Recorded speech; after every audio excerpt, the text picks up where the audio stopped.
started, I want to introduce to you the Interfaith Amigos. These three gentlemen present a crucial message in their unique humorous style, helping the participants to appreciate the promise and the problems of interfaith experience. With their willingness to openly address the usual taboos of interfaith dialogue, the awkward parts of each tradition, they're able to create a more authentic conversation between themselves and the audience, giving people an opportunity to step more fully into the rich promise of the interfaith experience. So welcome. Thank you very much. We are delighted to be here in this virtual setting where we have learned over these months that actually deep connection can actually be experienced. Even though we are each perhaps in our own homes, watching on our own devices, but just celebrating something in common that brings us together. We'd like to begin by sharing a little bit about why each of us got involved in interfaith dialogue and in an interest in the interfaith process. I grew up in a suburb of Cleveland, Ohio, which I often tell people explains a lot of things about me. Suburb of Cleveland Heights, which had a relatively high percentage of Jewish people, certainly not a majority of people, but there were Jews as well as non-Jews in all my elementary school and junior high classes. And it was not much of an issue. And when I was in high school, my parents moved to a suburb, which at the time had very few Jewish people living there. And I went to a school where I was one among, I think, 2 or 3 Jewish students. And I was in for a rude awakening when suddenly somebody came up to me and asked if I was Jewish, and I said yes. And I suddenly found myself on the floor trying to get my breath because I had gotten socked in the belly. And I started learning something that I had never experienced before. And that was being attacked because of my religion. Those attacks continued. I learned what it's like to be called a Christ killer. I learned what it's like to have my best friend for a while tell me he couldn't come to my house anymore because his parents found out that I was Jewish. We had a neighbor who put up a fence and wouldn't talk to us. And that year, you know, the scars on my body didn't last, but deeper scars did last. And I think that motivated a desire to learn, how is it that we are able to demonize the other? How is it that we are able, somehow supported by religious identification or religious belief, to attack those who are identified with different religious beliefs or affiliations, and not be interested at all in any kind of conversation or any kind of dialogue. So I brought those wounds to other clergy, interfaith conversations through the years, and still seek to heal in whatever ways possible the kind of violence, the kind of discrimination, and the kind of anguish that is caused among religions and among those who are affiliated with religions. so I am delighted to be participating in this work and hopefully being part of the expansion, the evolution of what interfaith dialogue can be. Brother Jamal. Thank you, Brother Ted. And I want to echo Brother Ted by saying what a joy it is to be here in this beautiful, what we call circle of love, in this case, rectangles of love. So here's my story. A few decades ago, when my hair was black, actually, I was living in London, a student, and I experienced some racial discrimination. I'm not unfamiliar with it because in my own culture, I'm from South Asia, we do discriminate between different shades of darkness. But I did have some encounters with a group called skinheads. These are some hate groups. And it was very difficult, but there was one particular incident where I thought I could have been killed. And then from that time on, it was not just racial discrimination. I had a fear for my physical safety. And it made me realize that's really a fear at a much deeper level. You can't hide, you cannot get away from that. And it really made me understand and empathize with those minorities who live in countries where they are living in fear. It made me understand about the fear of refugees, for example. And then, of course, I was able somehow to come to America, the United States. And then, of course, 9/11 happened. I was doing pretty good till 9/11. And then suddenly my religion, being a Muslim, became a problem, particularly at airports and points of entry. And I don't want to exaggerate. I have good friends who protect me fiercely. But I can say this, that when there is a lack of belonging because of discrimination, leave alone fear of physical safety, when that is there, not only do I or my community become dysfunctional, the entire community becomes dysfunctional. A chain is only as strong as its weakest link. If I have a pain in one part of my body, it affects my entire body. So my point I want to make is we are all so incredibly interconnected. Brother Don. Thank you, brothers. I think it's important for Christian people, especially, and by the way, as you can see, I'm the Christian. It's important for Christian people to hear and carry with them stories of persecution by people who are not. I think it's easy to skate along in life and not realize the pain and suffering, the feeling of being an outsider that non-Christian people have, both here and elsewhere in the world. I have never been persecuted for being a Christian. I'm a straight white Protestant male. The only experience I ever had of feeling like I was on the outside was because I'm left-handed and I was chosen last for the softball team in elementary school. Later, they discovered that being left-handed was great for first base, and I managed to climb out of that hole. But that gave me just a crack into the feeling of being an outsider, and it stayed with me in a very strong way. And I think that was one of the things that propelled me toward working with my brothers, Rabbi Ted and Imam Jamal. But there was an event actually that happened a couple of years actually after we started working together. There was a community Thanksgiving service in our church in Seattle, and there was a huge cross on the back wall behind the chancel. And I called the people who were organizing the event and I said, it's an interfaith event. Would you like the cross to be covered?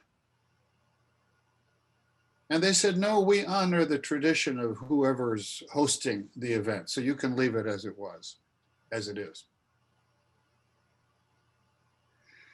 And so I got up to welcome people, and I heard myself say that I understood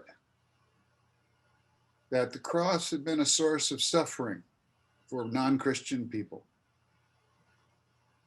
and that I looked forward to the day when the cross could be symbolic of an affectionate and respectful welcome for all people. I really said it almost without thinking about it, and I think it was due to the fact that I had heard stories from my two brothers and others. But I looked out in the congregation and there were people crying. And I realized that I had reached a moment when it was important for me to understand that Christianity was not living up to the inclusivity that is so well reflected in Jesus' ministry. Thank you. So my dear brothers, it is really critical for all of us to be inclusive. And really the key is to connect with the other on a human level and build some trust. And this work is absolutely critical. So interfaith cooperation can help us to work more effectively towards social and environmental justice. And interfaith dialogue can help us deepen our shared spiritual quest, that we might awaken more effectively to the healing that needs to be. So hello, everyone. That said, we are so grateful to be here, as my brothers have said. And we thank you for the invitation to us to come and share some of the things that we've been learning along the way of our almost 20-year pilgrimage. When we started out making presentations, we used to begin with this sentence: "It's a troubled world, is it not?" Today, that seems weak, given the things that are happening, the unprecedented things that are happening in our world right now. Scott Peck, in his famous book, The Road Less Traveled, begins with the sentence, "Life is difficult." He didn't say it's impossible or not worth doing, but he says it's difficult in the sense that it requires intention and focus. These days, we would also say it requires a willingness. No, it requires a deep willingness to help each other, especially during these troubled times. So we believe that interfaith dialogue can help us find ways to get through these difficult and very turbulent times. And we realize that our work kind of begins with two basic assumptions. One assumption is that all authentic spiritual paths are avenues to a shared universal. And when any particular path thinks it owns the universal, then we're all in trouble. And in one way or another, that trouble will manifest with violence, whether that violence is emotional, psychological, or physical. The other basic assumption is that spirituality is always inclusive. Spirituality refers to a consciousness that is more inclusive, that is not locked in the absolute separateness of each being.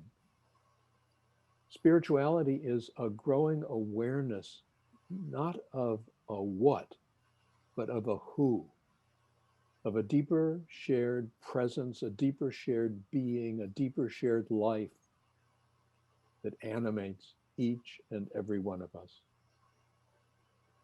We rest the work we do and the dialogues in which we are involved on those two basic assumptions.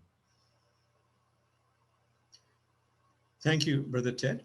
You know, there are two or several remarkable verses in the Quran that are very interfaith friendly.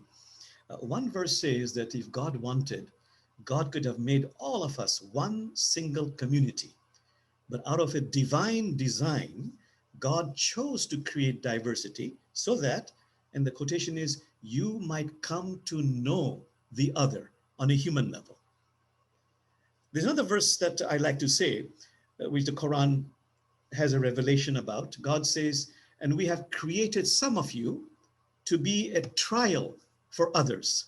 Now, if we were in person, you would see him look at me at that point.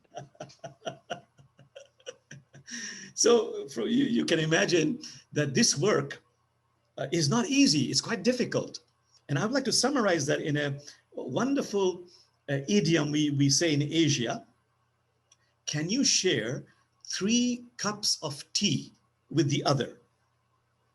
Listen, respect, connect. Can I learn to listen?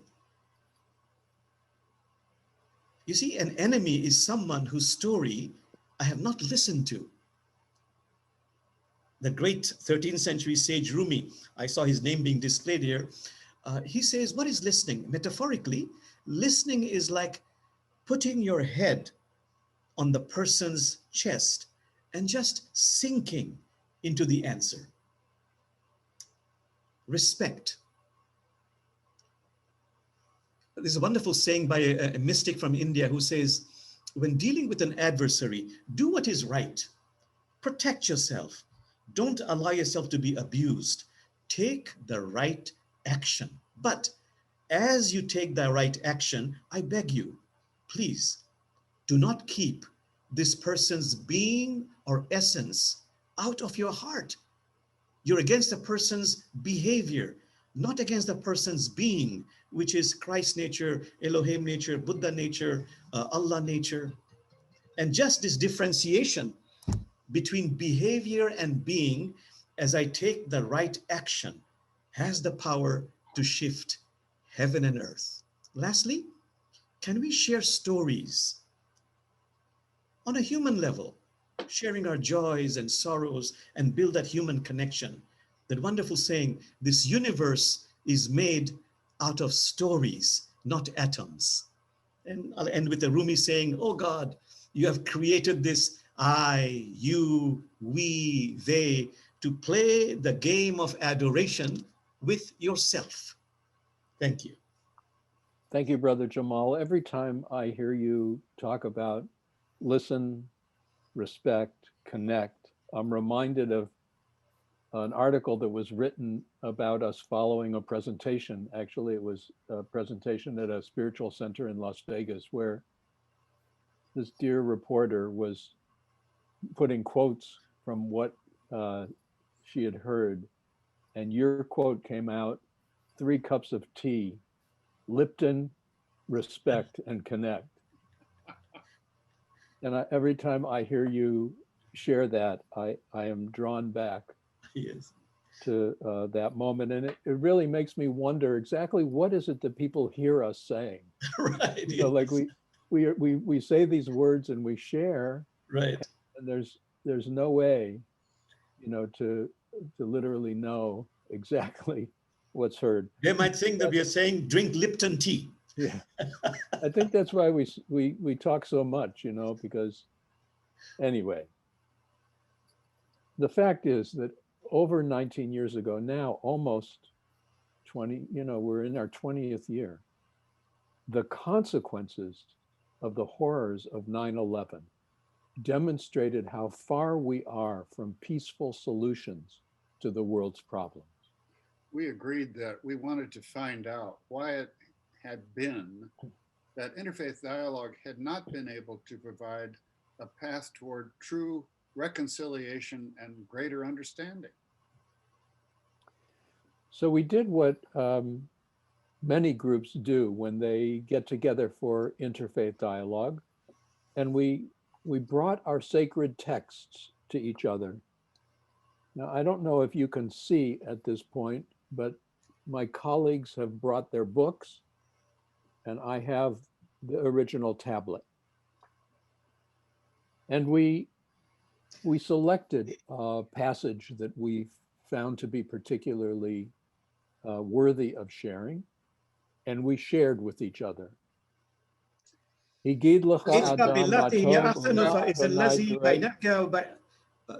try again.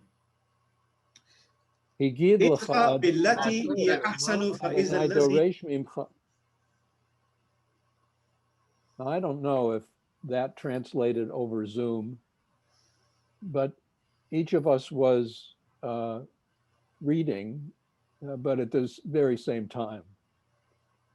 And I often say at that point, that's how it was for the first 3 years. It actually wasn't. However, we do that to illustrate the reluctance that sometimes we have to really listening to the spiritual riches from another's tradition. Sometimes we feel that if we open in that way, somehow our own identity might be diluted or watered down. Somehow we will lose some identity that is so important or so critical to us, or somehow we will be engaged in some almost treasonous activity. So part of the process is recognizing when those suspicions or those distrusts occur and allowing ourselves really to appreciate what each of us brings, to our own world, what each of us brings to each other.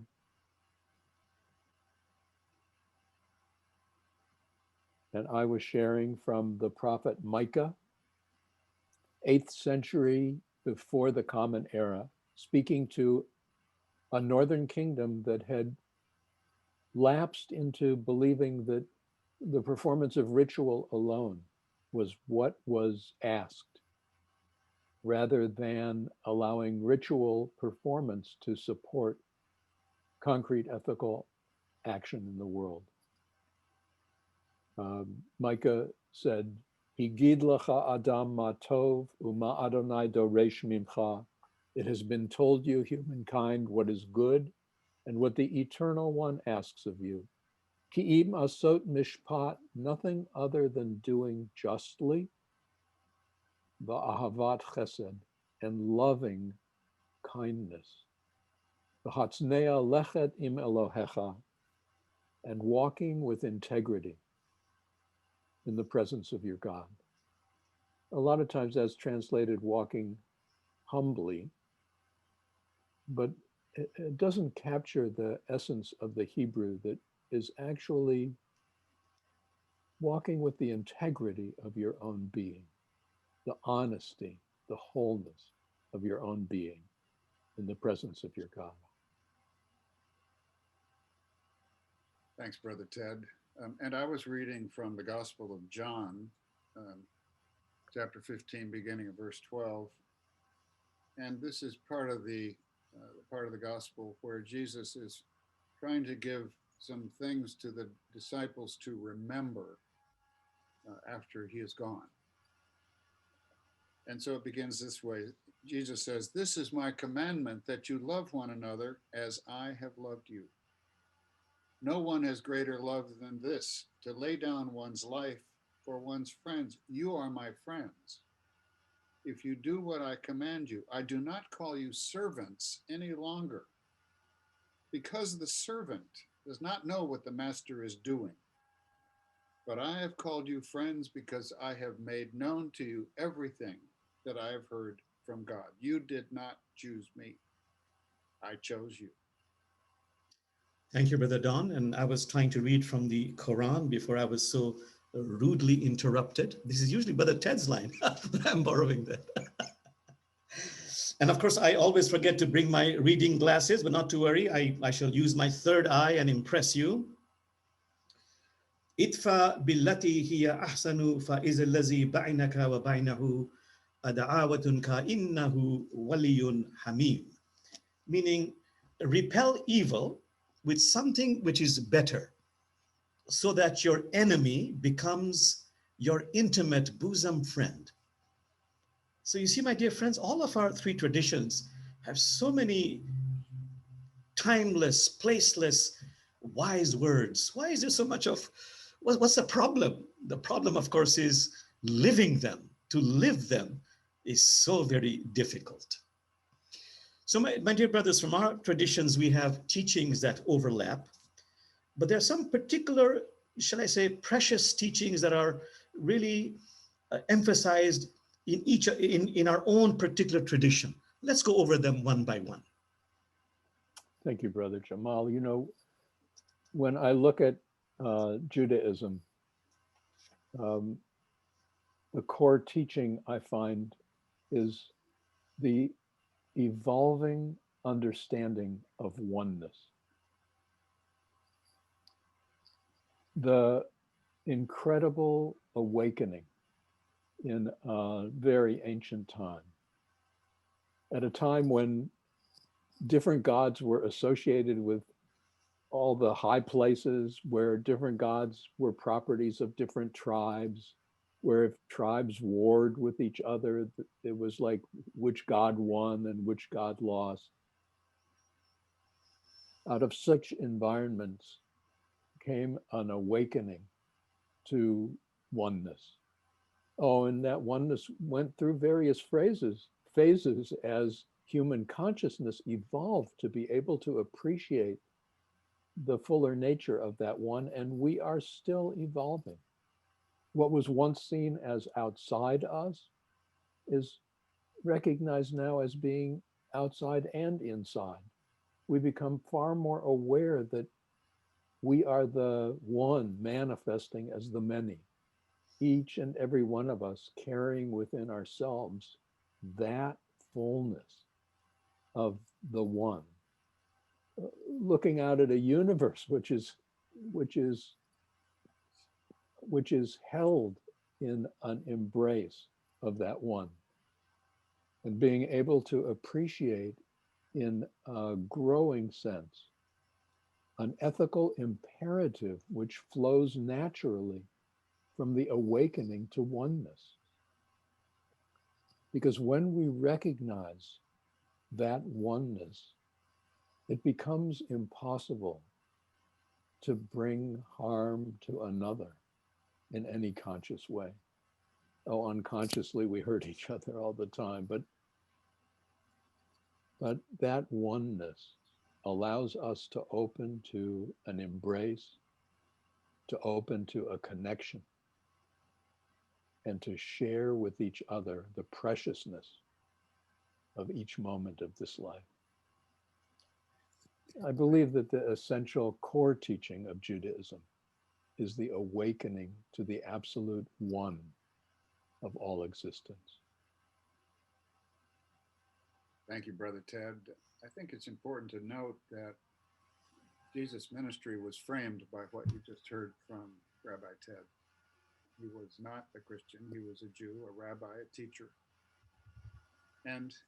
But in his teachings, we find another element that we identify as the core teaching of Christianity, which in many ways is simply being brought forth from Judaism. We'll say a little bit more about that later. We identify unconditional love as the core teaching of Christianity, from which everything else flows. It's an easy word to say, perhaps too easy, but think about it this way: loving without conditions. Have you done that? Are you doing that? Can you do that? Can we do that? It's not something that we simply say, oh, I'm going to love without conditions. It's something that through practice, spiritual practice, and real focus and intention can become actually a way of life, where the heart opens to the lives of other people in the same way that the heart opens to God in the experience of worship. Loving without conditions, loving unconditionally. The best example, I think, is in the story of the prodigal son, which many people know. It's pretty popular. The younger son asks for his inheritance. That's legitimate. The parent gives him the money, and the son takes off to another place, a distant country, where he wastes his money, probably hadn't had much experience managing money, and suddenly he realizes he needs to do something to make a living. He gets a job on a farm, and it's pretty ugly. And finally, one day, he says to himself, maybe if I go home, my father will make me a servant on his farm. So the kid goes home, comes home from a distant country, a metaphor for that place of estrangement and so forth. And amazingly, the father runs out and greets the kid and says, "Thanks be to God, my son has come home. He was dead and now he's alive." And so we find that unconditional love is a framework for the kind of forgiveness and acceptance that the parent not only illustrates for the son, but also is symbolic of the ways in which God or being or the universe intends to deal with each one of us. So in Christianity, we feel that the core teaching is unconditional love. Brother Jamal. Thank you, Brother Don. And we believe the core teaching in Islam is compassion. The Quran has 114 chapters, and virtually all of them start with this invocation, Bismillahir Rahmanir Rahim, meaning in the name of God, who is boundlessly compassionate, infinitely merciful.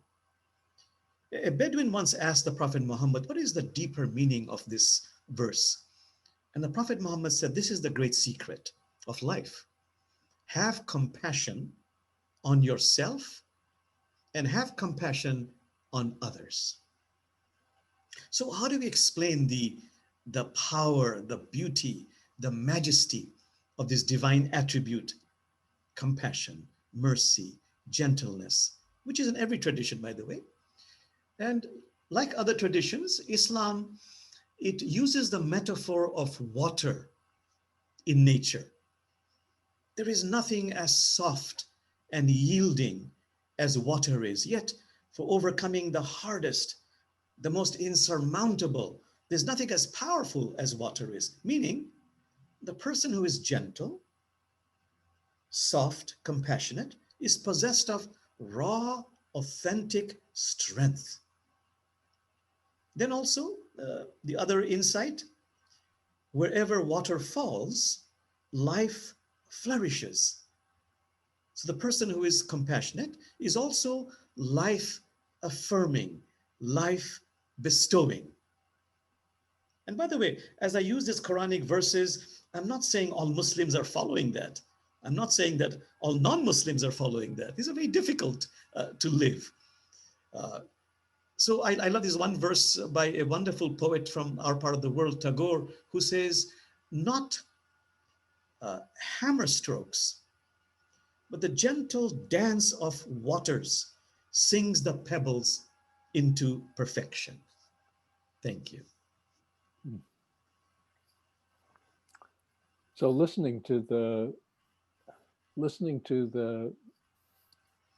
just the fullness of the core teachings, each of which is reflected in each of our traditions, each of which is reflected in all authentic spiritual traditions, as far as we can tell. The question arises, how is it that we are in the state we're in and our world is in the state it's in? Well, and that's the question, Rabbi Ted. The reason, I think, is that we have gone astray. We have drifted from our core teachings of oneness, unconditional love, and compassion. And brothers, wouldn't you say that this really is the pattern of history? I love that wonderful saying that we learn from history that we do not learn from history.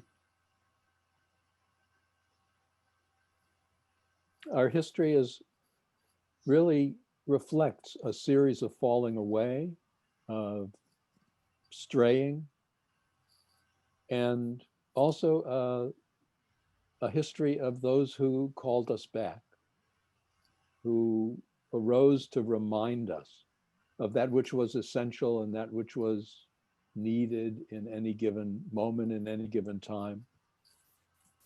In Jewish tradition, it's the role of the prophet, who arose in often speaking very unpopular messages to a complacent culture.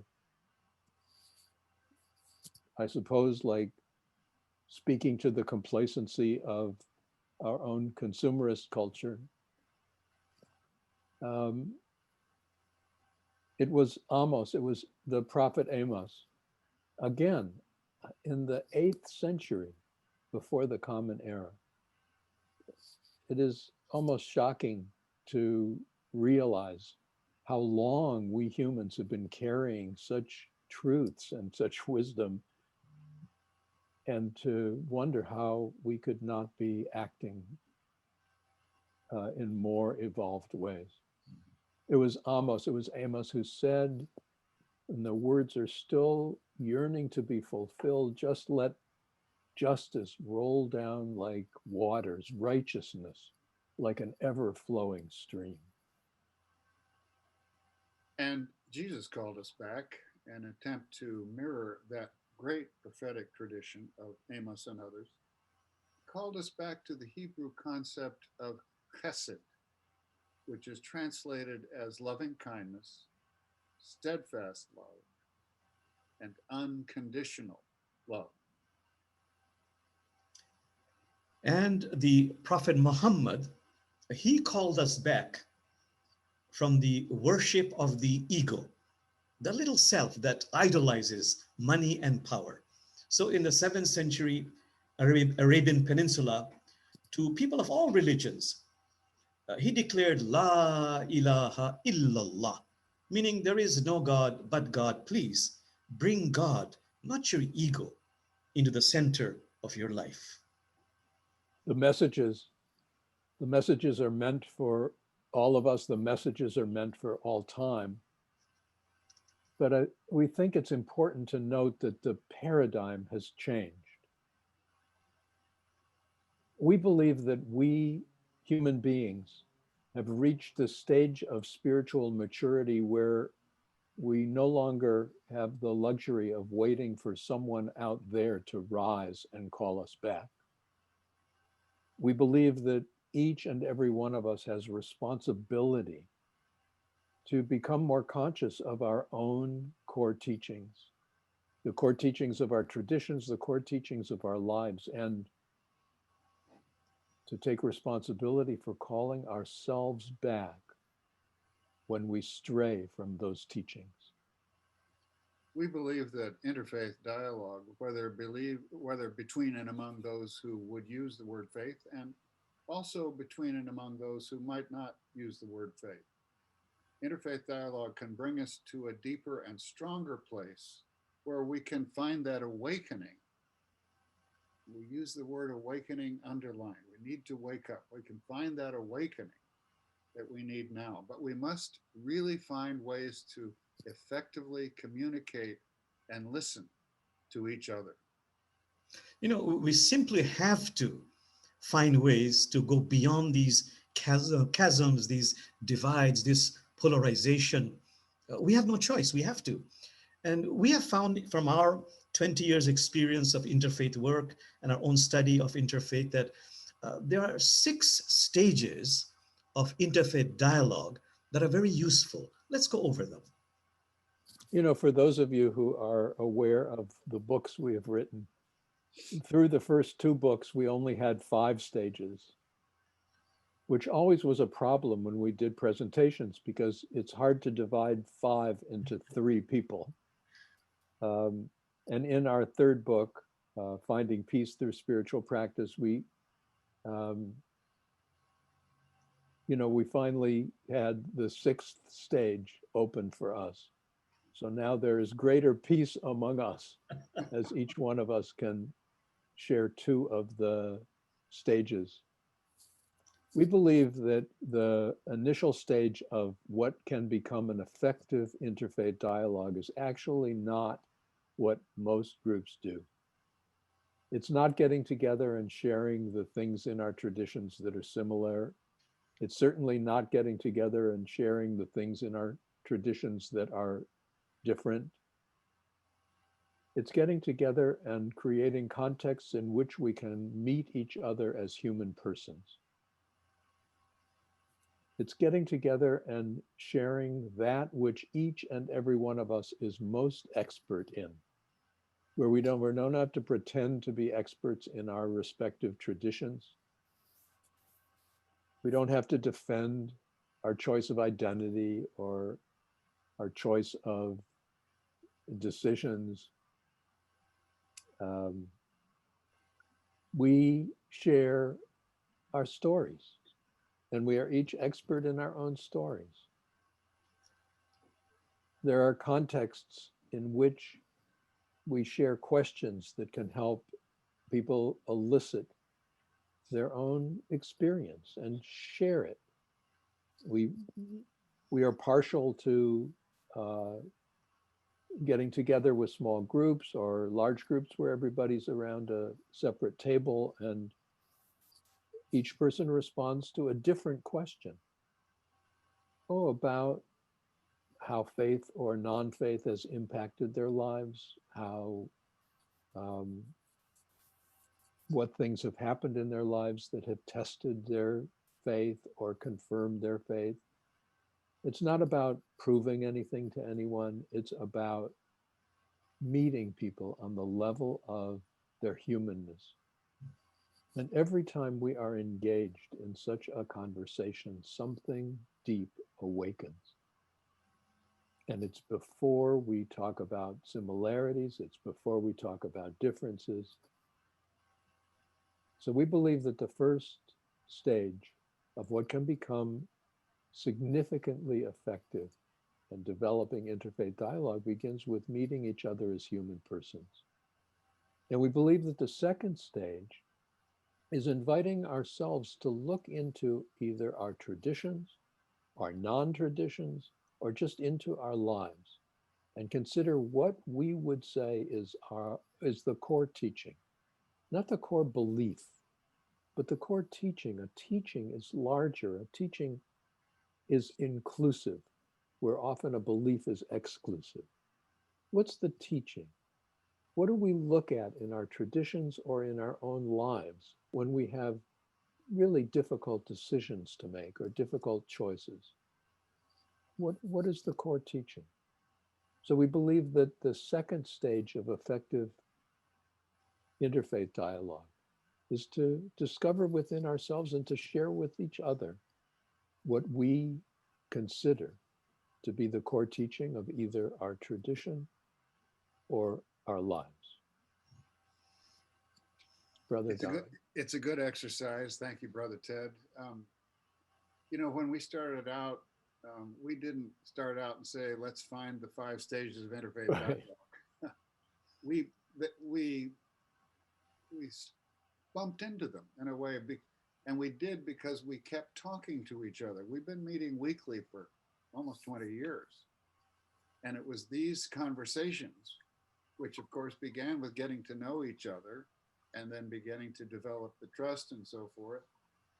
And we did come across the idea of the core teaching. And then we realized that one of the functions of the core teaching in the context of the trust that can be developed in that first stage, one of the strengths of the core teaching is an invitation to consider the ways in which our verses and practices in our traditions are either consistent with our core teachings or inconsistent.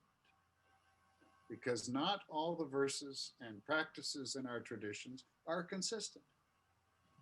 Some of the verses and practices, for example, seem to be more egocentric, and some seem to be more spiritually based. So this is a kind of exercise in critical thinking that's important, not just for religious leaders, but for everybody. It's an invitation to consider the ways in which our verses and practices are either consistent or inconsistent with our core teachings.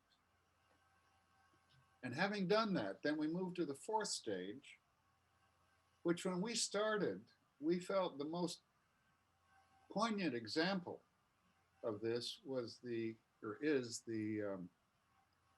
polarization and the conflict between Israel and the people of Palestine. And of course, it involves all 3 of our traditions.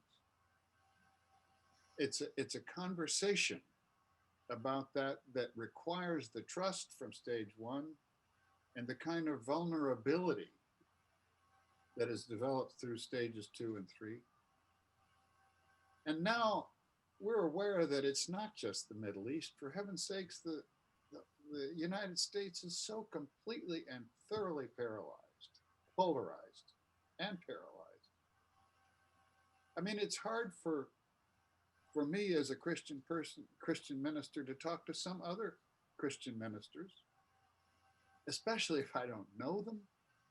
I mean, if I knew them and we trusted each other, it's amazing what we could get to. But since we don't know each other, we can't do that. So we keep underlining this importance of getting to know the other and identifying core teachings and using that critical thinking to try to determine which of those verses and practices are consistent and inconsistent, so that there's a solid platform upon which we can then have a conversation about the things that are so difficult to talk about, and have it with respect and affection.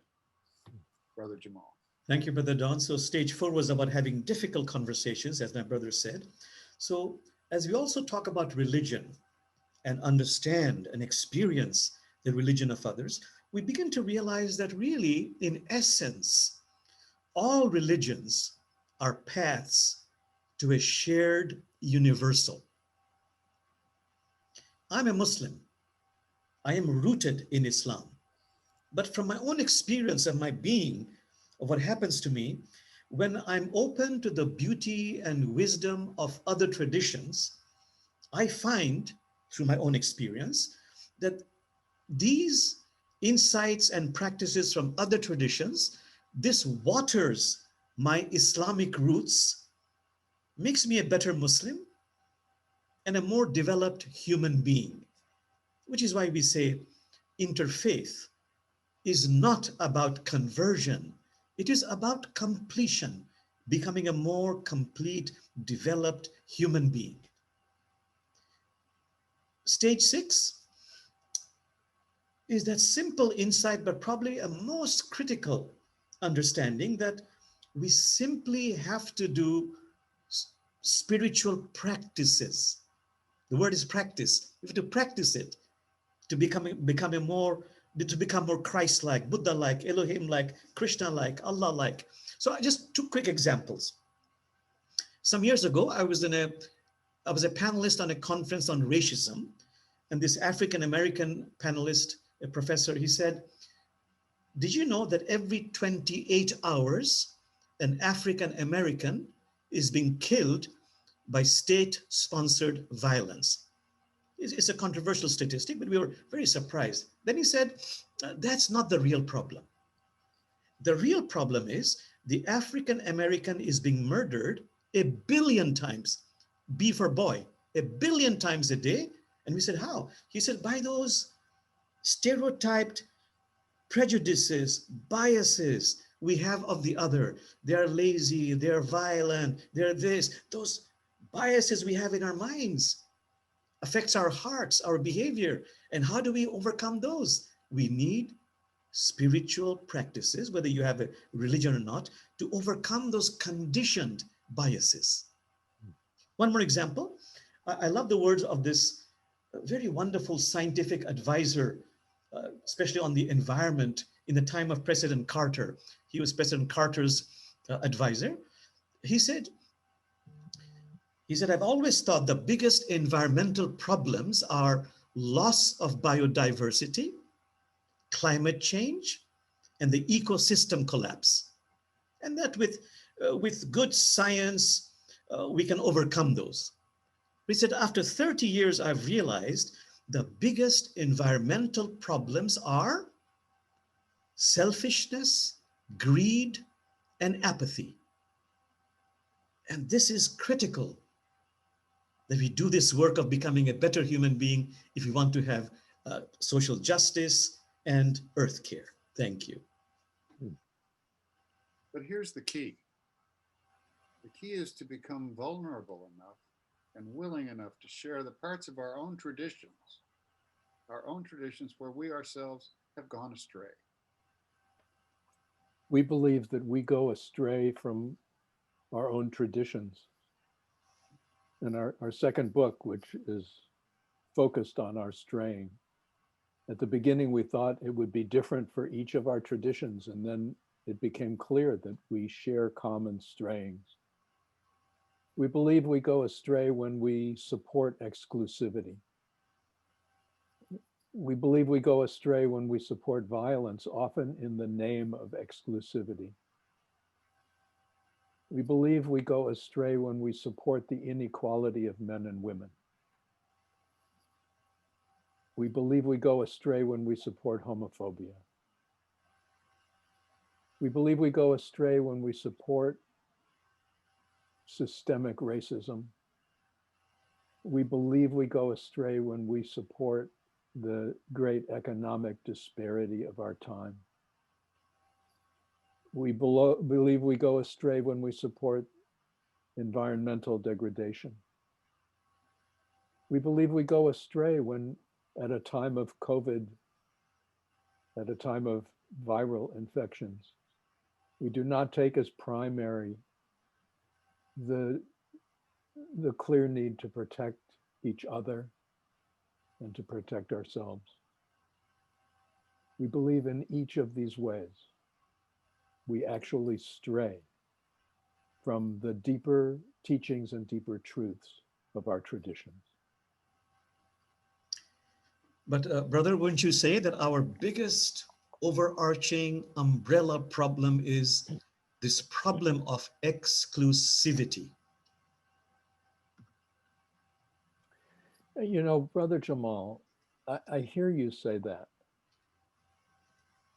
But the actual truth is that we Jews are God's chosen people. From among all the people of the planet, perhaps from among all the people of the universe, God chose us as God's chosen people. Excuse me. Deuteronomy chapter 14, verse 2. Excuse me, Rabbi, excuse me. Jesus said, Gospel of John, I am the way, the truth, and the life. No one comes to God except by me. Not my Bible. Brothers, here is the real truth. The Quran says whoever chooses religion other than Islam, it will not be accepted of him, and he will be one of the losers in the hereafter. Chapter 3, verse 85. My dear friends, all of you listening, take note for your sake. So is that it? Like do we reach a point where everything's going fine and we're having a wonderful discussion, and then all of a sudden we come upon these gems and go, oops? Or are these two reflections of our straying? Are these two strayings that have purpose? What if it's our invitation to grow? Absolutely, Brother Ted. What if it's to raise awareness, to become aware in the places where our hearts are clenched or our minds are just closed? We believe that our straying actually gives us the opportunity to call ourselves back. We can open our minds and our hearts to new places and deeper spiritual resources from each of our traditions. It's a great opportunity. For example, if I look at the chosen people in light of the core teachings of my tradition, it becomes clear that yes, we are the chosen people, but we're the chosen people for the way of Torah. Christians are the chosen people for the way of Jesus. Muslims are the chosen people for the way of the Quran. Each and every authentic spiritual path is chosen for the deeper wisdom and deeper truths that unfold in their path, and to offer the gifts of that, the treasures, to us all. And more than that, each and every one of us is chosen. Each and every one of us is chosen to be exactly the one we are. from our particular history, from our particular experience, from our particular vantage point, each and every one of us, chosen not to try to become someone else, but to step with greater authenticity and integrity into the fullness of our being. Each and every one of us is called to find the unique gifts that we have to offer each other and to offer our world. Yes, we Jews are chosen, but we are all chosen. Thanks, Rabbi Ted. I would say that's very reassuring. And then we come to the verse that I quoted, I am the way, the truth, and the life. And that's a problem. It's a problem because it's one of the verses that has been used the most to defend the separateness and superiority of the Christian faith. It's an exclusive verse. But Jesus was inclusive of everyone. The poor, the rich, women, the disenfranchised, tax collectors, you name it. He was including everyone. So did Jesus really mean to think of himself as the only way? There are those who have suggested that there may be another way to think about this text. And remember that I am, the first two words of this verse, is the name of God given to Moses in the burning bush episode in the book of Exodus. I am. And in both Hebrew and Aramaic, the to be verb in the present tense is never written or spoken. It's understood. So we like to think of the possibility, and yes, this is speculation, but it's nice to think about the possibility that this could be read, I am is the way, the truth, and the life. In other words, God is the way. Jesus would not have been speaking from a narrow place of ego, but rather from that broader place of spiritual wisdom. Thank you, Brother Don. My friends, you made a note of 385. Please make a note of the preceding verse, 384. It is probably one of the most inclusive verses in the Quran. It says, "Oh God, we believe in what you have revealed to us, but we also believe in what you have revealed to Abraham, Ishmael, Isaac, Jacob, and the tribes, and the books you have given to Moses and to Jesus and to all the prophets, and we make no distinction between them." You see, my friends, what does the word Islam really mean? Literally, it means to surrender in peace. But the question is, what are we surrendering? And if you read the Quran says you're surrendering your attachment to your ego, called the nafs in the Quran. So what 385 is saying is that whether you have a religion or not, you must practice this idea of Islam, meaning to surrender your attachment of your ego to God and bring God in the center of your life. And if you don't do this work of surrendering, then yes, you're a loser in the here and hereafter, no matter what your religion or whether you don't have a religion. It's really profound to think that, we wind up getting lost when we see ourselves as separate, when we forget how interconnected we are.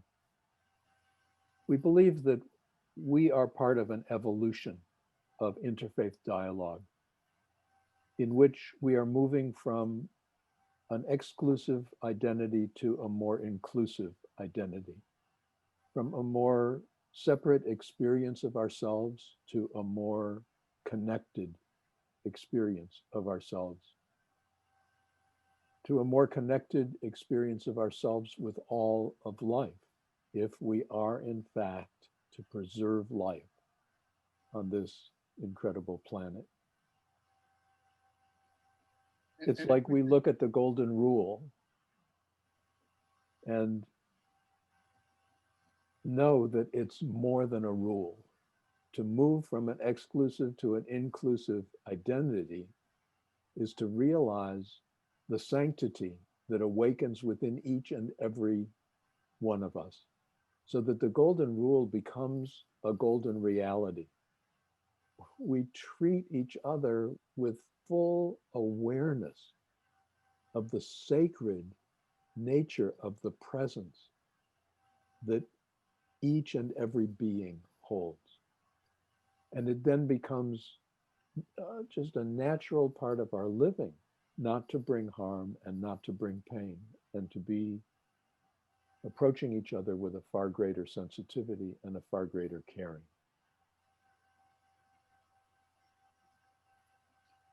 And inside that description that Rabbi Ted had just given, we're also moving from an exclusive set of stories to an inclusive story.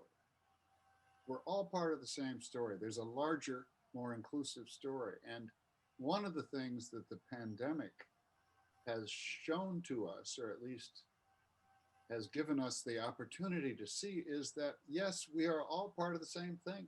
We're all connected. We're all part of the same story. And so it's a good feeling to think that we are moving from those separate stories to one larger, more inclusive story. Thank you, Brother Don. And of course, we also have to move from exclusive community to inclusive community. You know, communities are critical. I love those words of Rumi. A wall standing alone is useless. Add to it other walls, it can support a roof and a granary. Only when ink joins with a pen can the blank paper say something.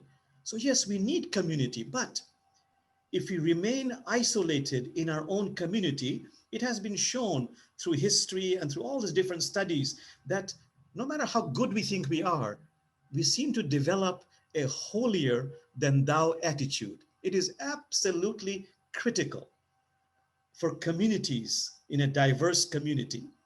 And every single community now is multi-religious, multicultural. A community can only be inclusive if the different circles are interacting with the other, intercooperating with the other, intercollaborating with the other. That is what creates enrichment and nobility. And that is what gives life to the meaning of diversity, when there is interaction among the different communities. So what we want to say is that we are honored to join with you, with all of you who are sharing with us on this evening and are watching this later on. We're honored to be sharing with you a recommitment to working together with greater hope toward greater possibility of healing. And the prayer that we share in that light is that we all may be renewed in our commitment and dedication to work toward a world that works for everyone. And our vision really is an expansion of love and compassion that embraces all people, supporting a world of greater peace. We need to remember that spirituality is always inclusive, reflecting the interconnectedness of all being. Spirituality embraces the parts of us afraid to embrace. A wonderful verse in the Quran says, every so way you turn is the face of Allah. It's all one. And now the moment you've been waiting for, the Interfaith Amigos theme song. You may not have known you were waiting for it, but we conclude our presentations with sharing our theme song that contains words in Arabic, in Hebrew, and in English. The Arabic, Brother Jamal. Bismillahir-Rahmanir-Rahim. In the name of God, boundlessly compassionate, infinitely merciful. La ilaha illallah. There is no God but God, meaning it's all one. And in Hebrew, Adonai Hu Ha-Elohim Hu. The absolute infinite one manifests as the many. That is the one. And the English? The English is, it's all one, and I am as I am, which means It's all one, and I am as I am. I'm glad you got that, brother. Because Zoom really doesn't allow us to sing together, we'll each sing our separate lines, and everybody listening will have to imagine sewing them together into the tapestry that we seek to weave and to share with you. Bismillahirrahmanirrahim. Bismillahirrahmanirrahim. La ilaha illallah. La ilaha illallah.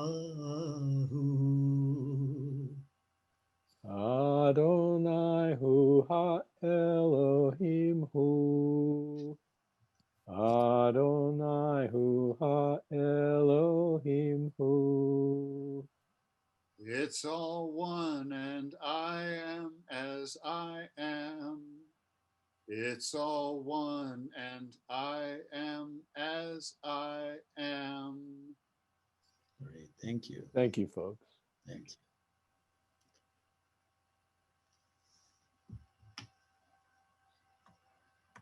Thank you, gentlemen, for that very authentic and truly transparent considerations.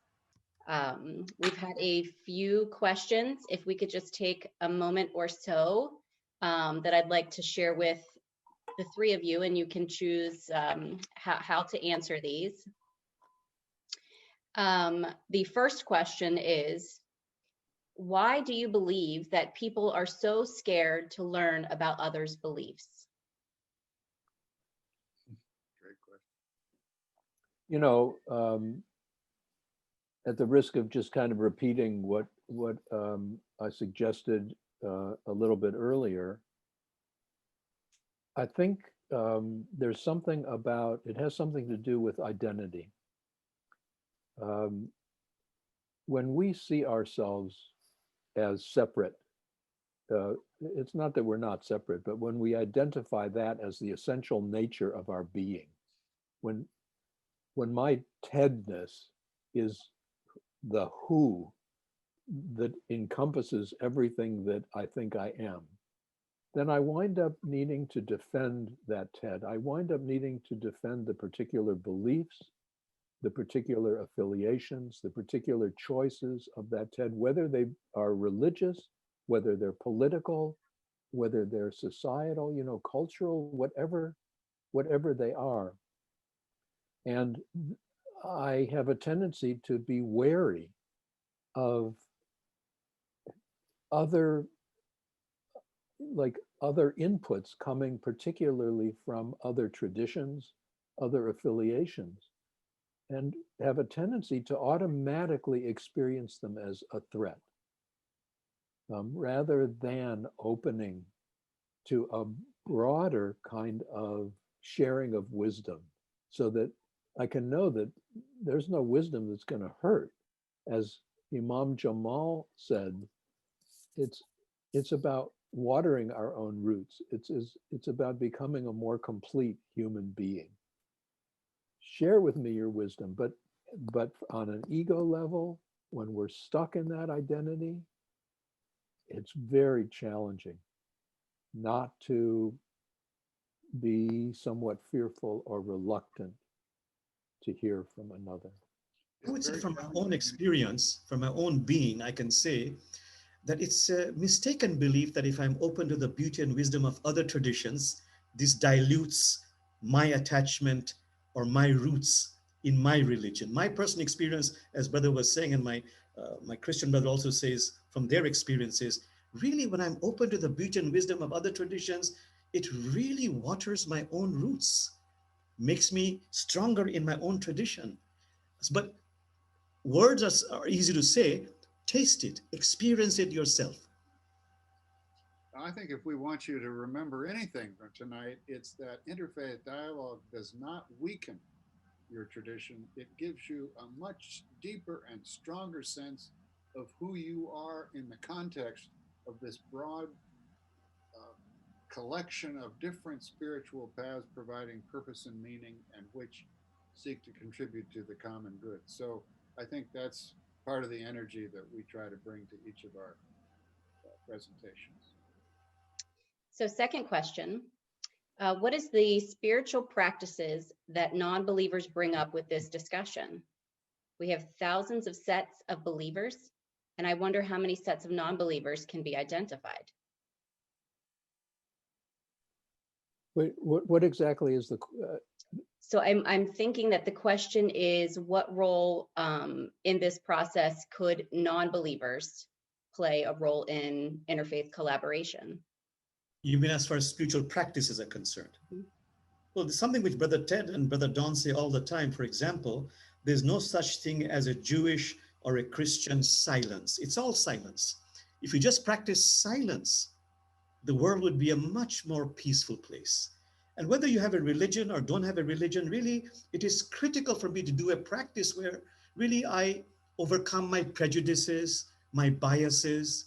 I become less selfish, less greedy. I become more involved. These are some of the practices to really, if I use Islamic spiritual terms, I transform my ego from a commanding master into a personal assistant, and I open up my heart so there's so much more space for inclusivity. Thank you very much. Folks, my name is Jen Yonker, and I am the director here at Bester Community of Hope. And our mission is cultivating hope and well-being in children, families, and communities. And we've created this opportunity because we believe in a mutual benefit, that kids and families are a part of a connecting and thriving community. And, you know, we can promote education, opening communication lines, and truly addressing the reality, a lot of the larger social challenges, and truly mobilize a collective impact to solve them. We certainly respect the barriers. We don't intend to break down all of the barriers, but create opportunities to truly work across the aisle. Again, as mentioned, it's about completion and not conversion. So if you bear with us, we are going to adjust our screens here. We're going to include some of our local panelists. And while that's happening in our background, I am going to take the opportunity to introduce to you our panelists for this evening. Our first panelist is Rabbi Ari Plost. Rabbi Ari Plost is in his 8th year serving Congregation B'nai Abraham, the only Jewish congregation in Washington County and one of the oldest in the state of Maryland. He has also served as past president of the Hagerstown Area Religious Council, growing its capacity from 25 to 40 houses of worship and laying the foundation for hiring of the first executive director. Welcome. Secondly, I would like to introduce to you Reverend Don Marbury. Reverend Donald Marbury is an ordained African Methodist Episcopal Church elder and currently serves as the senior pastor of Ebenezer AME Church in Hagerstown, Maryland. He has been there for 11 years, the senior pastor of Ebenezer AME in Brunswick, Maryland. And from 2000 to 2005, he was the senior pastor of the St. John's AME Church in Benedict, Maryland. Welcome. Thirdly, I would like to introduce to you Reverend Valerie Wills. She has served as the Unitarian Universalistic Church of Hagerstown from 1997 to 2013. She has been a part of the Washington County Interfaith Coalition since its founding in 2012. Valerie is currently in her 2nd year as its coordinator, where she helps to facilitate planning and coordination of interfaith forums and activities in Washington County. Welcome, Valerie. And lastly, I would like to introduce to you Wendy Perry. Wendy Perry is the current executive director for the Hagerstown Area Religious Council. She is also the contractual curator and educator for the Dolman Black Heritage Museum and recently finished working as the AmeriCorps volunteer coordinator for Montgomery County State's Attorney's Office Truancy Prevention Program. Welcome to all of you. So I think the best question to get us started this evening, I would like to pose to Rabbi Ari Plost.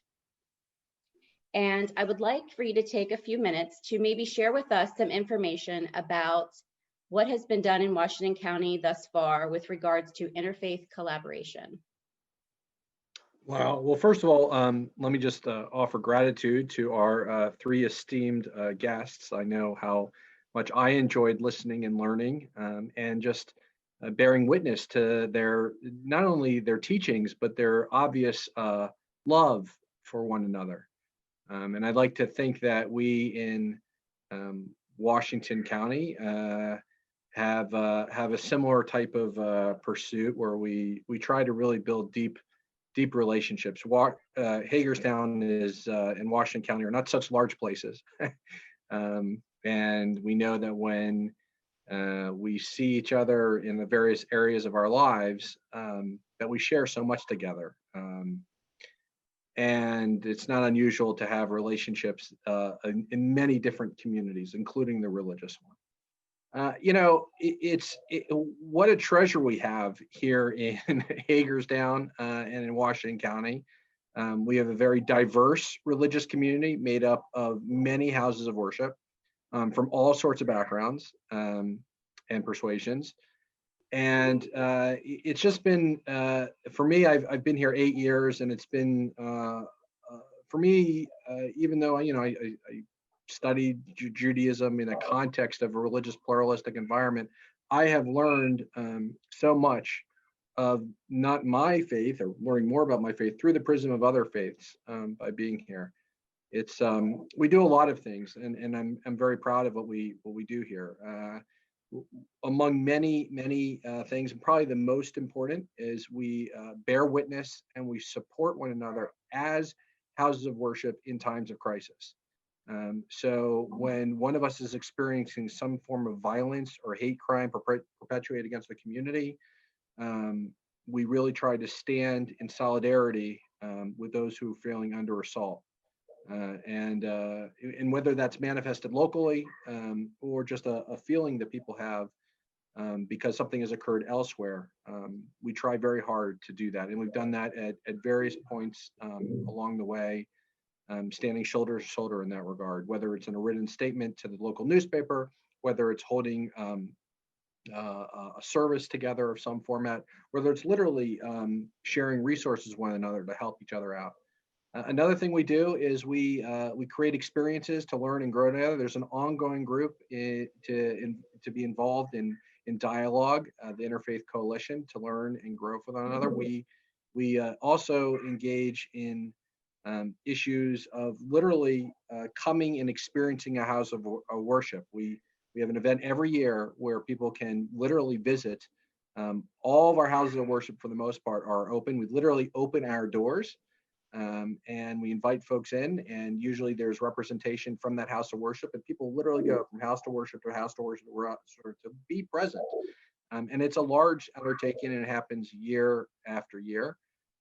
We are so proud to partner with the school system as just one example of trying to support the very basic needs of food for kids that are underserved in our population.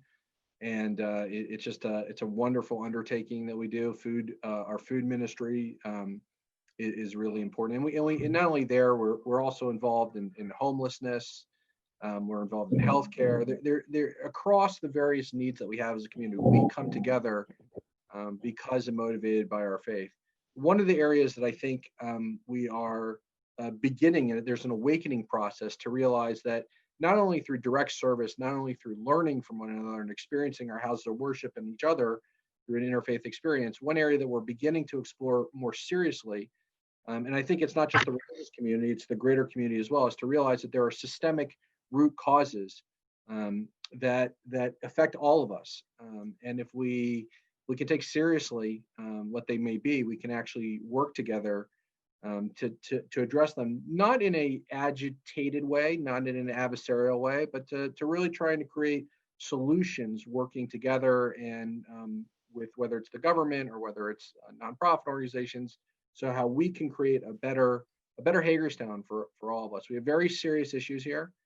I don't want to make light of that. It's not an easy time for any of us. And Hagerstown is sometimes lacking in some of the resources in a larger community. But where we are particularly proud and strong is that we do have a faithful community, and it's just a blessing to be part of it.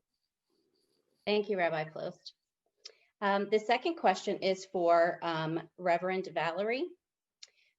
What challenges are present, or what challenges do you see present for interfaith collaboration in Washington County, and maybe what are some opportunities that are present within them?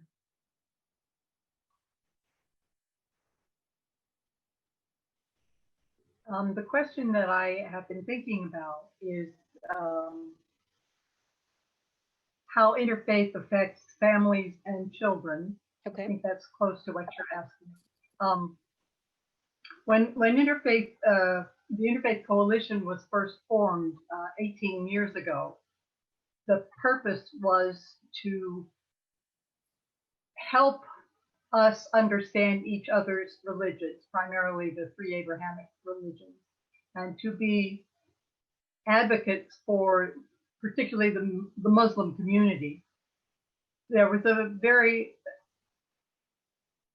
excited period of time for a couple of years where we had lots and lots of people attending interfaith activities. One of the things I think that was the best about those interfaith activities was just sitting in the same room together and listening, because I don't think we listen quite as much or as well as we should, or as we need to, really. But that has not exactly continued through the years.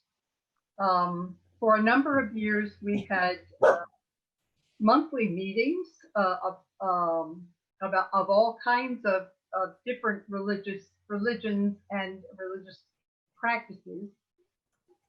And in recent years, that has fallen off a little bit. My vision for the future is that we come together again. Who knows when we'll actually be able to do that, you understand, but that we come together again face to face to learn from each other, to learn about the specifics of each other's faith, but also to learn how to listen to each other and to not feel oppressed because we don't believe the same way. We need to understand that people do not understand the same way. And I think interfaith is a place that can happen. It can happen in activities, neighborhood activities, where people are put together, hopefully families are put together, and children can watch their parents interact with people who are different than they are in whatever way. And they can see that there's a different way to think and to worship and to love and to accept. And that is where I hope we are going with our interfaith program at this point. Thank you. Would any of the other panelists like to offer up any ideas with regards to challenges that this presents and maybe some additional opportunities? Well, the challenges, this is Don Marbury, the challenges are very great in Washington County and Hagerstown especially. I've only been there, the bishop appointed me to Ebenezer AME a little over 3 years ago. So I've been kind of taking the community in, getting to learn it. And what I've discovered on challenges, especially with regard to interfaith, is that it's a few steps away from us, because we have about 7 or 8 churches, African-American churches, United Methodist, non-denominational, Baptist, AME, all within blocks of one another. But I discovered that they hadn't been coming together. There was no organization, there was no spiritual cross-fertilization of those churches. We are just coming to that with a very powerful, I think, and effective Black Pastors Association that has been meeting for the last couple of years now. And we are coming together and we are doing things for the community together. So we had to get the African-American churches, denominations together first. And now we have expanded that to include the Christian denominations from majority society, Episcopals and Presbyterians, and we have been coming together in meetings to, especially around the issues of racial reconciliation and social justice. We've been meeting pretty regularly, even during this time of pandemic. So the interfaith would be the third level, the third step. It would be nice if we could do it all concomitantly, but it seems we've got to take small bites. And it's especially grievous for me because interfaith has always been where I've lived and breathed. My latest book, My People, My God, if Don and Jamal and Ted were to read it, they would accuse me of plagiarism because so many of the ideas in there, even though it is writ entirely in poetry, but they are your ideas. Your transcendent presentation is reflected in who I am and who I have always thought myself to be. Quick story, if I can. I had a 30-year career in broadcasting, in public broadcasting, on air and behind the scenes. I left the Corporation for Public Broadcasting as its VP for international and domestic programming in '97 to answer my call to ministry. But before, when my daughter, who is now 36 or 37 years old, was 6 or 7 years old, I had brought some programs home on a weekend that I had to review, that I had to critique. That's what I did. I gave away money for television programs, for national television programs. And my wife was away with our young son at the mall or someplace. And I made my 6-year-old daughter sit down and watch this hour-long documentary with me. The documentary was on the thalidomide babies of the 60s that were born. Pregnant women had taken this drug and it had resulted in horrendous deformities in their children. And I made my daughter sit with me and she did, quietly watching this documentary. And after it was over, I said, well, baby girl, what did you think? And she said, oh, Daddy, it was a good show. She said, but it was so sad. She said, the babies, they didn't have any arms or any legs. And I, thinking it was a good chance to underscore her Sunday school lesson, said to her, well, you see, baby girl, how good God has been to you. And she waited a beat and she looked at me and she said, yeah, Daddy. She said, I guess their God wasn't good to them. And I was struck by the profundity of her comment, stunned actually. And I told her to wait until her mama got home and ask her the same question. But today, I would say to Kara that there are no children of a lesser God.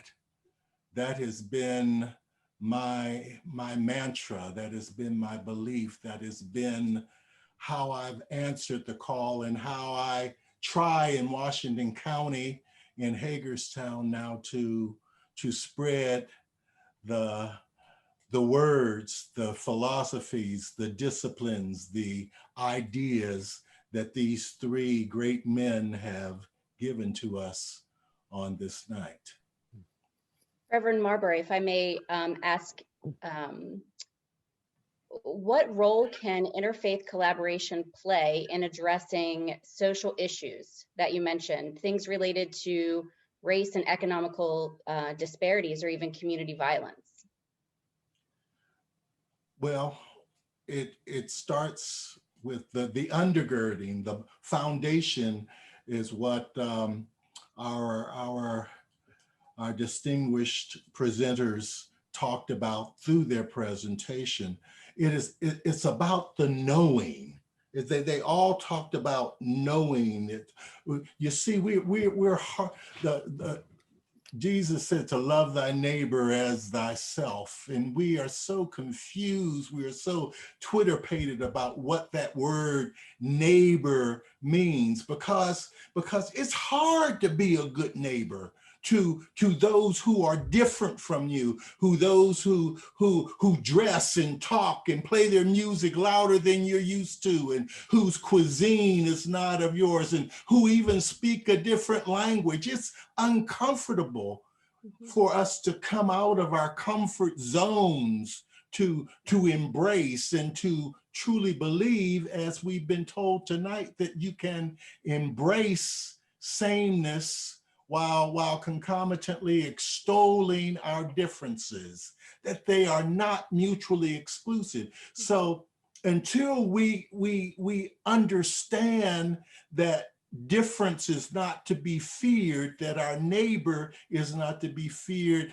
all of our economic disparities, all of our social and cultural disparities and discriminations are going to continue. But if we embrace all of our interfaith beliefs as have been expressed and talked about tonight, that can be the beginning steps to us making the progress that we need.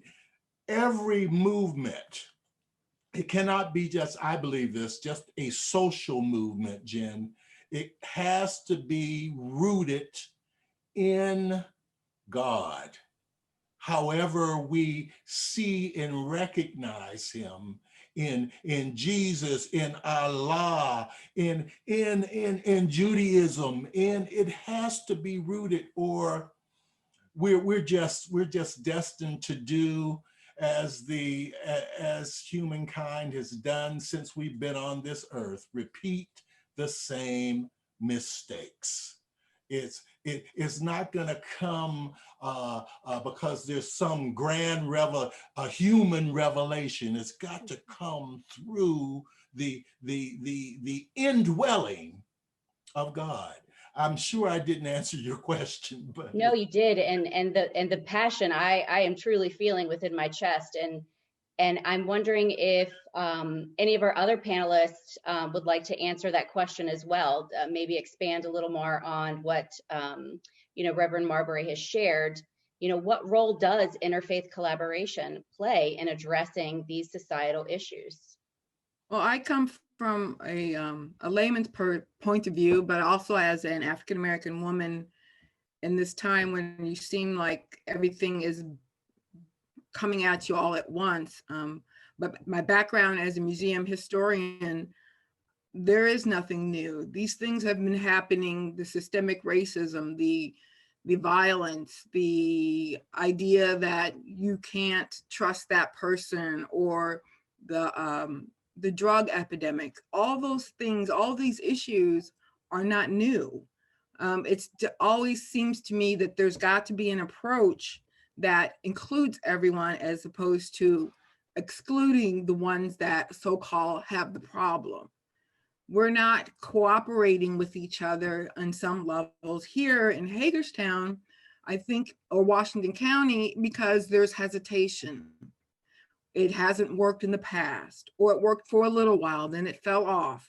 I feel challenged that taking on this job the week before the world shut down was sort of a play on God and me and my relationship. It's like, okay, take this on now. But what I'm finding is it's not the challenge of everyone trying to stay safe or protect themselves from a virus. It's that they are scared that what they may say or do will somehow come back to haunt them. They're afraid to put that out there that, yes, I want to be a part of this, but I have too much to lose, or we've tried that before, or that it's been a long time since anybody ever tried to do that, and I don't think anybody around wants to do that anymore. What I've found in this time right now is that the young people have been the ones carrying the torch right now. They're putting together the protests, the peaceful protests. They're putting together the social questions and answers. They're the ones putting together ideas of bringing communities together. And working with them, I find out that most of them don't have a real strong faith base, but they were raised to do good and raised to be a part of the community and raised to always help. And that's why my challenge right now is, how do I bring the people that sort of don't want to be in the forefront anymore? And I get that. I mean, I'm over 50 years old, and it seems like we've been fighting these same battles year after year, decade after decade. The violence just does not stop. The idea of how to correct it meets with so much resistance, whether it's political or social, or now that we have social media, I mean, it can be very vicious even online at this point. And it's like, you have to really come to an understanding that we all have a stakehold in whatever we're going to do next. It's not about you just sit back and wait for it to happen. It's not worrying about what the politicians are going to do. These kids are out there doing it because they think that they are responsible for making these changes, and they're not letting anybody tell them otherwise. You know, I was guilty of telling them, well, you might want to slow down a little bit and think this through or that through. They don't care. They just plowed through, and they've made mistakes. They've had some, things that didn't work out, but they're not deterred. And that's the kind of energy and kind of action that I think the interfaith groups can really take a page out of what these kids are really putting forward. And I'm saying kids, they're early 20s. One little girl is doing a lot of the protest marches. She just graduated from high school. They have no fear. They don't understand the word, no, you can't do that. They are really out there. I think if we all, through interfaith, through HARC, if we can just sort of embrace these young people and see what they have to say. I think a lot of times when I bring them up, they're like, yeah, but they're kids. They don't know. They've not been in the fight very long. That's fine, but at least don't deter them at this point, and encourage them on every level is only going to bring the community up to another level. I think this political atmosphere that we're in right now is causing a lot of separatist ideas. You're going to vote for that person, well, I can't talk to you. You're going to vote for that person, well, I can't talk to you. That's not where we need to be. And that, to me, is a challenge of how do we get beyond those kind of what I call imaginary boundaries and move on to action. I think HARC has already gone a long way in helping with certain activities, like Ari was saying about the food disparity. We make sure that kids are getting food on the weekends when they don't have the school lunch or breakfast like they do during the week. We make sure that we're meeting the homeless and making sure we are having available and have all of our sponsored churches and congregations available to them. So those things are being done, but there's still this underlying level of, I don't want to say suspicion, but it's almost feels like that. Everybody's suspicious of what you're coming there to do. They're suspicious that you have some ulterior motive, that somehow you're out to out them or to get, prove them wrong or somehow kind of way. And that to me is not what we need to be here about. That is what we need to be coming together on, as opposed to, well, you guys stay over there and we'll do our thing and you do your thing. And, you know, occasionally we'll meet together and do that kind of activities here and there. It's got to be bigger than that. And that's my struggle. I don't know if it's because I'm hypersensitive at this time. It's just because, like I said, so much has come at us in this last 8 or 9 months that it just seems like people are sort of taking a step backwards instead of taking 2 steps forward. Actually, that kind of leads us into a question that was posed from one of our attendees that says, as you look at the young followers of our different religious traditions, what might this conversation look like in 20 years? Are you hopeful, and why?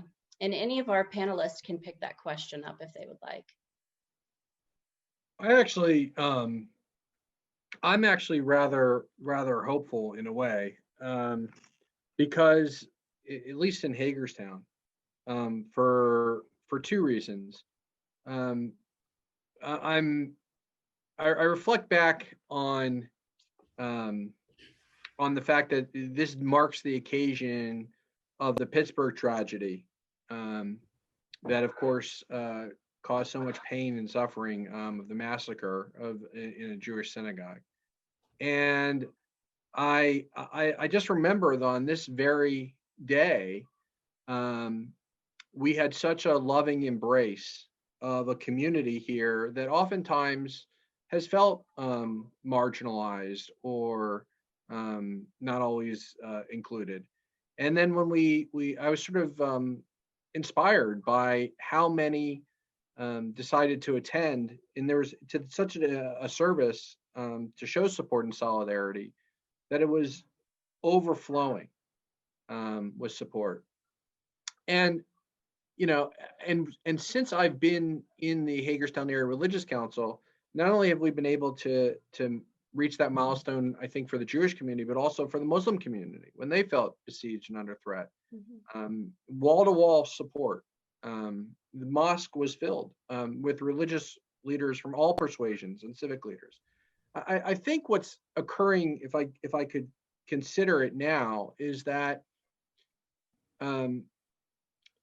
here in Hagerstown, I think that like the issue that we keeps on coming up in this conversation is that we realize that what our issues are in Hagerstown, I think for the most part, and we've begun to commit to them within the interreligious setting of dealing with opioids, dealing with accessibility issues, dealing with health issues, and coming together in that way. The one area that I think has been silent and invisible for far too long as part of the interreligious conversation has been the real, very present issues where race is involved, of systemic discrimination, oppression that overlap these other issues. And in this time of COVID, it is almost as though the pains and sufferings of slavery have been poured into the wounds now of COVID, so that you have an explosion across the country, and here too in Hagerstown, of people from a younger population saying enough. And I think it's a moment of opportunity where the religious community here is bold enough to intentionally hire and hopefully support Wendy as our executive director, is eager to join in partnership and in fellowship and in love with this ever-growing presence of the African American Ministerial Association, and that is coinciding with what's developing with the youth. And so it takes a lot of energy and time and resources to bring folks together, to create the environment for this. And I think it's an opportunity. Now, what Wendy and Don are sharing, and what I'm hearing them say, and what I've experienced myself is, okay, we're ready. We're ready to take on this task. But the minute that we actually express to to maybe what is considered the more of the privileged or establishment community, we're ready to do the hard work, then you reach some real underlying hesitation or fear because of difference. But the reality is that the young folks aren't going anywhere. And I'm very proud of that, and I'm hopeful about it. And I've seen, it wasn't just a one-time march. And it wasn't just one group of people. And it wasn't just represented by any particular, I mean, I was in these marches, and it was wonderful to see it and to be present for it. And the Hagerstown Area Religious Council isn't going anywhere. So, and I know Dawn isn't going anywhere. So we're here. And we're ready. And I think that Hagerstown, its best days in this regard are ahead of it. Thank you very much. So this last question is for any of the panelists who would like to take a minute to answer this final question. How do you feel that interfaith collaboration can support the well-being of children and families? I think that when families do things together with people who look or believe or act differently, children learn that they can look and listen and connect with all kinds of people. And I would hope that would be the biggest lesson that we could squeeze out of social action involving families. Thank you, Reverend Valerie. I agree so much with Valerie. You can't truly know the other and continue in oppressive or standoffish behavior. It is in our not knowing one another and us not allowing ourselves to know one another that we human beings run into trouble. So if this social justice movement, if what the pandemic has foisted upon us has us looking at trying to learn more about one another, genuinely wanting to know one another, we have a shot as far as the movement goes, and far as what there will be 20 years from now. There really might be profound social, cultural, economic change in our lives. Undergirding all of that still has to be love. Walter Benton said in his poem, "This is my beloved, because hate is legislated, written into the primer and the testament, shot into our blood and veins like vaccine or vitamins. We need love more than ever now." Love is corny. It's corny to talk about, but love is the end all be all. It courses through every single one of our faiths. And unless that is the foundation, unless it is built upon that rock of love, we'll be 20 years from now talking the same smack that we're talking now, talking about the same problems that we're talking now. But if we can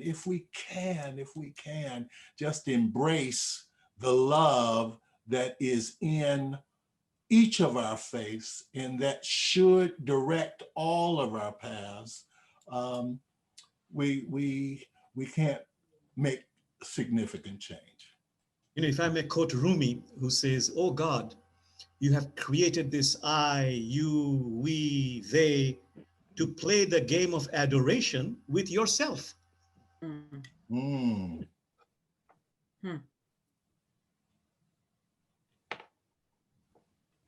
I'm really, I'm just struck with the energy that each of you and all of you are sharing. And just on behalf of my colleagues, I just feel honored to be part of this moment with you. The issues that you're speaking to and the experience that you're sharing is not terribly different, you know, from what's happening in so many other places. And we live at a time when significant expansions of healing are difficult to really see, since we just keep getting blasted with the outpouring of polarization and demonization of the other. So I find myself deeply encouraged by the energies that each of you and all of you are sharing. And the issues that you're encountering are real issues. You know, the experience that you're sharing, this is real experience. And it seems to me that the way forward is to be as honest as possible with such sharing. And Don, I suspect we might have gotten all that we have been talking about from you. You know, I think ultimately an interfaith dialogue allows the possibility of us seriously awakening to a connection among us that is so far deeper than that which divides us.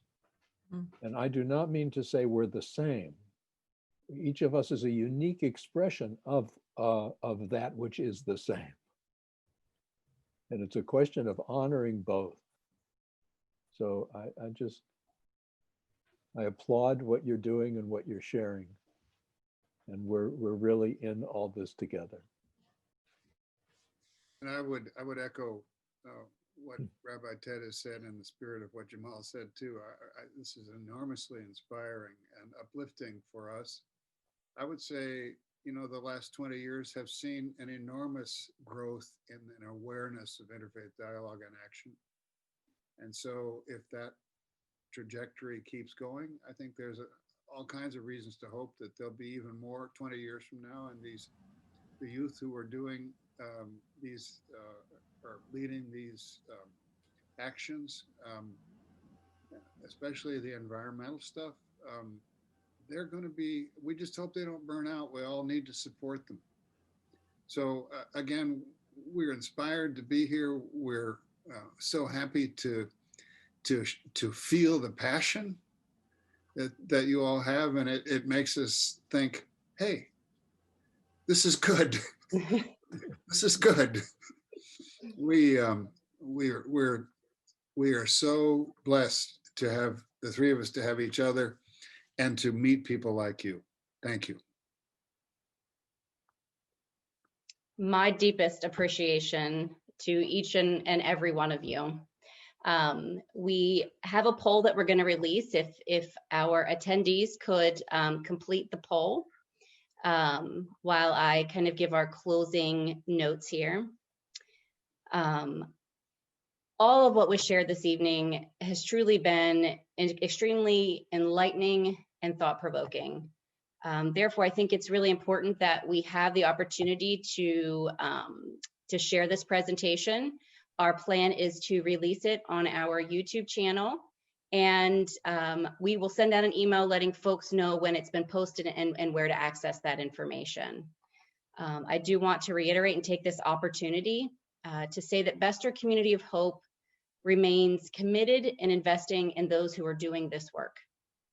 We wholeheartedly value our local houses of faith, and we want to support their missions, their outreach, as well as the great momentous efforts of the Hagerstown Area Religious Council. We join our local community from a place of unconditional love, mutual respect, and ultimately, as corny as this may sound, hope. I would like to say a very special thank you to Mr. Bill Young and our very own Carrie Fair for their role in developing and organizing this invaluable opportunity. Additionally, I would like to take the opportunity to thank our initiative sponsors, the Washington County Department of Human Services, as well as the Alice, Virginia, and David Fletcher Foundation. And lastly, I would like to thank each and every one of you for joining us this evening. It is truly my hope that this will spark an opportunity for conversation and collaboration. And as we heard this evening, to listen, respect, and connect. So my call to action this evening is, let us rise. Let us take that first step and meet people on their level of humanness. So if you are listening and you are interested in the work that we've talked about this evening, I would really encourage you to reach out and get engaged with our local Hagerstown Area Religious Council, which we've referred tonight numerous times as HARC. The work that they're doing is truly invaluable. This isn't step one for them. They've been in the community and working this avenue for such a long time, and it's going to take all of us. And so again, my call to action is let us rise.